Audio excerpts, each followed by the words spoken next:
Watch up. I have considered opening with a standard phrase. Bookborn does "What's up, nerds?" but I don't think I'm really cool enough to carry one off.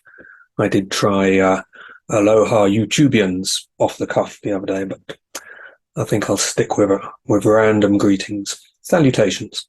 This is going to be a review, a book review. I'm going to try YouTube book reviews. I have done many. Look, there's me. Fine figure of a man with 432 reviews. Ninth most followed, ninth best reviewer. That's in the UK, of course, a slightly smaller pool than the US when it comes to these things. And I'm going to start with an Enid Blyton book. When I do these reviews, because I'm not a random reviewer, I'm an author, I have to exercise a degree of restraint. I'm not normally particularly restrained with my opinions, but I recognize that when I'm reviewing fellow authors who are real people with feelings and whatnot, if I don't particularly like their book, I will try and find something nice to say about it rather than cruelly letting rip with my obvious wit. But Enid Blyton, who I adored as a child, I have to say, she's. Let me explain who Enid Blyton is for you, the Americans among you. She's a mainstay of British culture, really. A children's writer from just born a Victorian and died around about the time I was born. So she's been dead for 50 years. So I feel that she is a fair target for my unvarnished opinions. And also because she wrote for children, this is all rather tongue-in-cheek because it's not fair to criticize children's books by the same degree. And I was an enormous fan of hers as a child. These are some very battered, very yellowed books from my own childhood. These were printed in 1970, and they're from stories that were originally printed in, I think, 1956 and 1960. So these are old books. And again, it's not really fair to judge them by today's standards in many degrees. But I'm going to start here, and I can then allow my tongue to wander without really offending anyone. No one's going to come back and say, "Oh, you've cruelly dumped on this upcoming author, and I must one-star all your books in revenge." So let's have a quick talk about Enid herself. This is she. She was a prolific author. She wrote about 800 books over the course of 40 years, which is an astonishing 20 books a year on average, which is twice a number I actually managed to read, let alone write. So you have to figure many of these books were written in about 2 weeks each. And to be honest, it shows. It didn't show when I was a child, and she was enormously successful. So she clearly had a great storytelling talent. But revisiting them as an adult, there are some deficiencies from the adult point of view in the books, and it's entirely forgivable because, as I say, these were written in about a fortnight each at an enormous rate of knots, and despite that, managed to be fabulously entertaining. And writing a book fast isn't actually always a mark against it. Michael Moorcock, who I also loved as when I was a teenager and in my early 20s, wrote a great quantity of books, not 800, but he did write some of those books in just a handful of weeks, under a month, to pay the bills, I believe.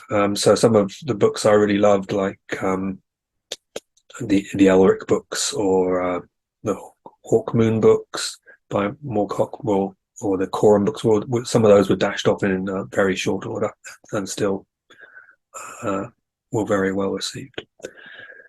So we're going to talk about a random one of these, just one I feel is ripe for talking about.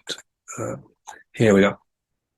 Book number 17. Let's actually just pop into. I've got this little list of hallmarks of Enid Blyton books. She wrote this series here, which has 21 books, was written over a course of 21 years. In amongst all of her other stuff, she's famous for other books like the Mallory Towers series and the Magic Faraway Tree, all manner of stuff. But in these 21 famous 5 books, and she also did the Secret 7, I believe. There are a number of recurring themes that crop up across the series, and I've listed some of them here as a sort of guide for people, aficionados of Blyton. These children, they're called the famous 5. There's 4 children and a dog, and there are Julian, Dick, and Anne, who are brothers and sisters, and then their cousin George and Timmy, the dog. And they are the least parented children in history. Every book is them going off on basically a solo holiday, and they start this series aged between 10 and 12. And if you try and fit these things into a chronology, it's basically impossible that they're not covering a span of at least 12 years, which puts them all in their 20s by the end. They never actually act as if they're older than about 12 or 14, but they have to be. And the solo holidays make essentially zero sense in most of the cases, especially given their youth. But basically 95% of the books are all centered on a solo holiday. Treasure is a central feature. So they all have, probably 80% of the books have some sort of buried, hidden, stolen treasure, and it's often gold bars, handfuls of jewels, this manner of thing. It's very rare to see them walking out of an adventure not being burdened under the stereotypical pile of gold that treasure is thought of. The books are very of their time, and they're very sexist and racist and classist. But one thing that probably ahead of its time is George is a cross-dresser. Basically, she has what do they call it, gender dysphoria. She dresses as a boy and calls herself George, even though her real name is Georgina. And I guess that was very forward-looking to address this issue, though it's treated as a kind of joke, but she sticks with it throughout the entire series, and it becomes a repeated theme that you often introduce another girl dressing as a boy into the story so that George has some competition. It's only a one-way street, though. You absolutely never have any boys dressing as girls, and Blyton does address this issue specifically at one point and say when one boy has grown his hair long, that this is ridiculous and can't be allowed. Even this slight move towards looking a bit more female is right out. That's silliness. Blyton's also obsessed with, in the famous 5 books at least, with anything underground: caves, cellars, tunnels, secret passages, secret rooms. Loves them, and they're in about 90% of the book. You very rarely have a famous 5 book where you don't dive down under the ground for some reason. Geology is irrelevant in this. It can be sandy soil. You'll still have a cave. Fair enough. The dog Timmy, who is basically a bit of a Swiss Army knife of a dog and can do, all the things you see Latty doing, plus a bunch more, tell you who's down the well, etc. And he is a repeated target of poisonings. There's very rarely a baddie comes on scene who doesn't have some nefarious plan to poison Timmy to get him out of the way, because often Timmy is the only defense the children have. Like in a older book, maybe there'd be some fisticuffs, or someone would grab a pistol. In these books, it's always Timmy does the job, and hurls himself at men with guns and takes them all out. He can handle about 3 grown men, generally speaking. In about 25% of the book, we have twins and lookalikes. Blyton loves twins and lookalikes and considers them to be comedy gold. And also they're very good at generating plot twists. It wasn't me, it was my twin. Gypsies and circuses. Blyton has strong negative views about gypsies, but delights in circuses. I guess maybe they were the mainstay of entertainment and imagination in the 1940s. But there's often a circus in town when there's a famous 5-book going on, and even without a circus, there's often gypsies at the bottom of any nefarious activities. And if it's not gypsies, then it's going to be poor people or foreigners who are the bad guys. Americans, doesn't like Americans. The Americans' wealth is almost as offensive to Blyton as the poor people's poverty. She hates the way Americans act. She hates their manners. She hates the way they talk. And even across not just this series, but across many of her other series, she is criticizing the American accent and having one character try and instruct an American how to speak properly. She doesn't like the word wonderful when it's in an American mouth. When they say wonderful, then she'll have some Brit come along and correct the thing and point out that there's a D in the word. She likes doing that. Another device that you'll see throughout this series is the spare child. Every book, well, not every book, but most books come along with a spare child for the famous 5 to interact with. And sometimes this spare child is rich and his daddy is a scientist who owns a mansion. All scientists are hugely well paid in Blyton's imagination. And sometimes it'll be a poor child that they can improve. And often they will take the poor child away from the unsuitable parent and place them in an institution at the end of the adventure. And the final element, which again is probably in about a third of the books, is some form of exotic animal being introduced into the mix, and it's often a chimpanzee or a monkey or something that's escaped from one of the aforementioned circuses. So the astute among you will notice what I will assume in advance is going to be an ugly edit where I slap this part of the video onto the last part.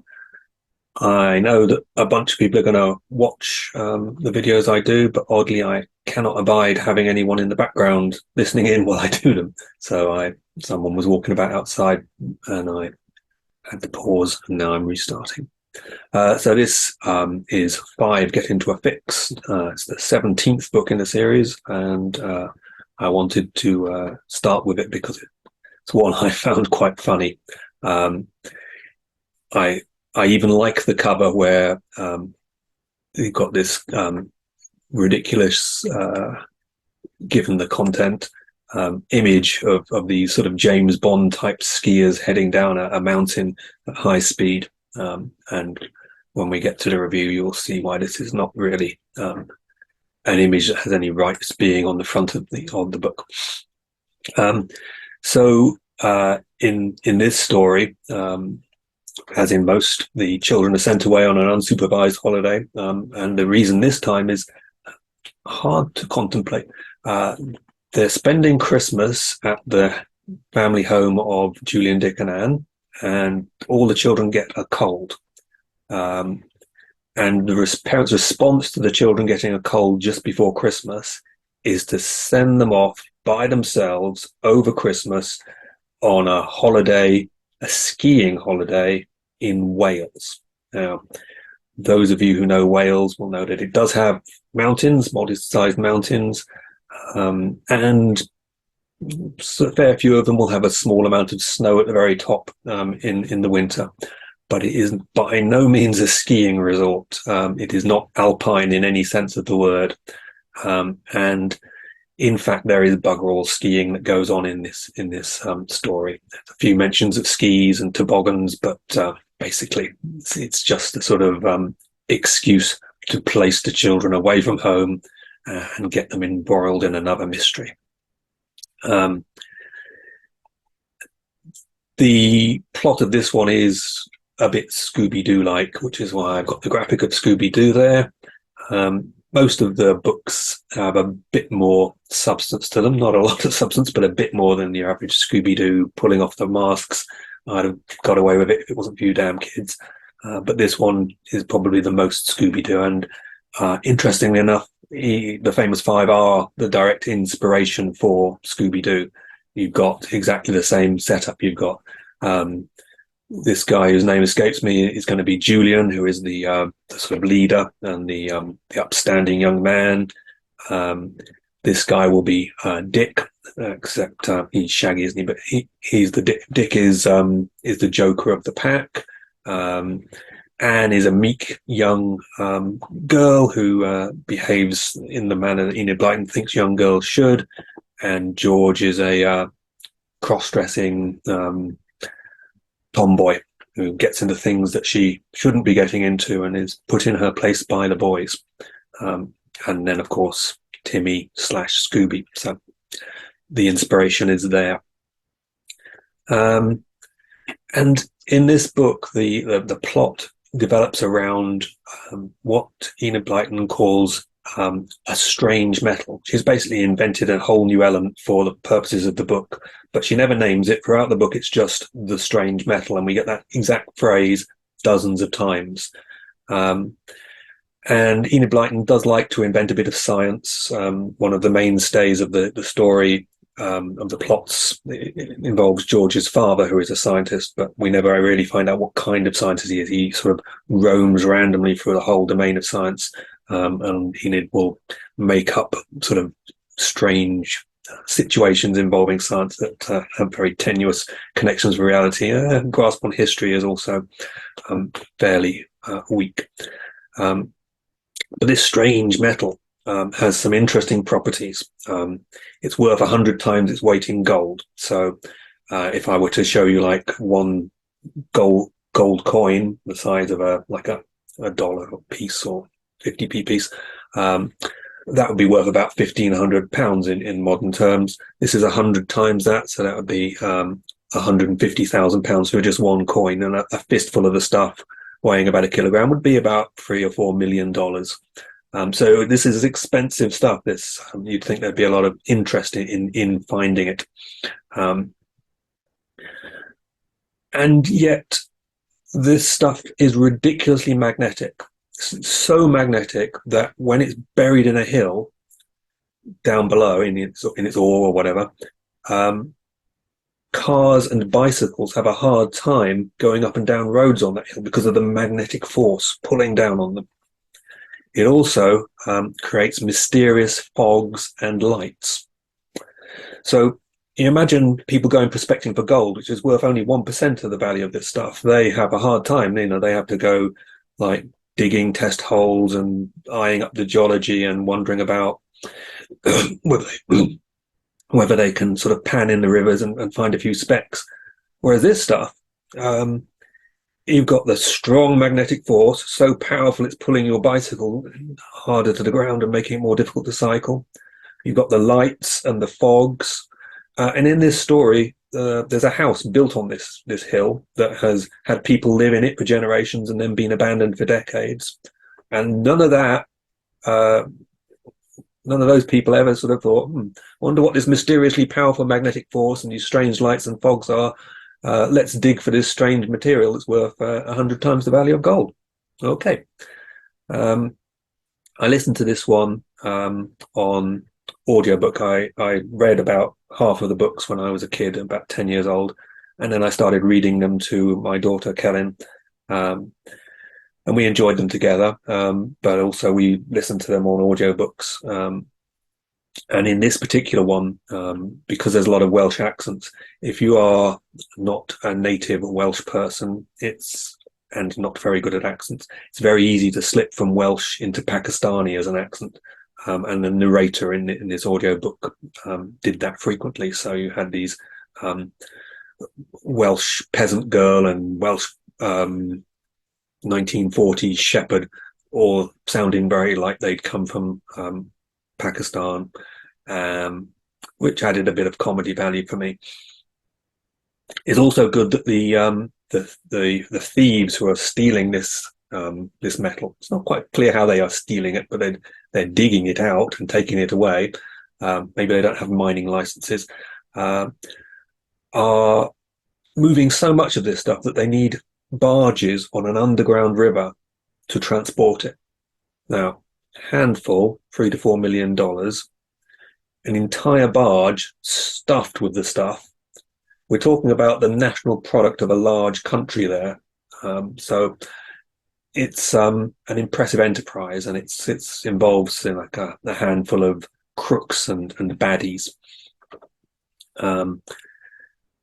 They So there's that underground thing going on, and there's the mysterious metal, which is the treasure. These are the main ticks that the um, from the list of typical Blyton devices that this book gets, and also the little Welsh Pakistani peasant girl is the spare child who I guess gets reformed in some way. So there's a tick there, but a lot of the favourites are not actually in this book. Um, the thing seems to be resolved by Timmy normally does the job on his own. He normally takes out all the baddies, but there's rather too many of them here. There's like maybe 10 of these baddies doing this mining operation that's worth about £50 billion. And so they have to import this Welsh shepherd who also has several dogs, and there's the power of shouting very loudly. And with Timmy and this small number of dogs, they then do manage to completely overwhelm the heavily armed thugs and bring everyone to justice.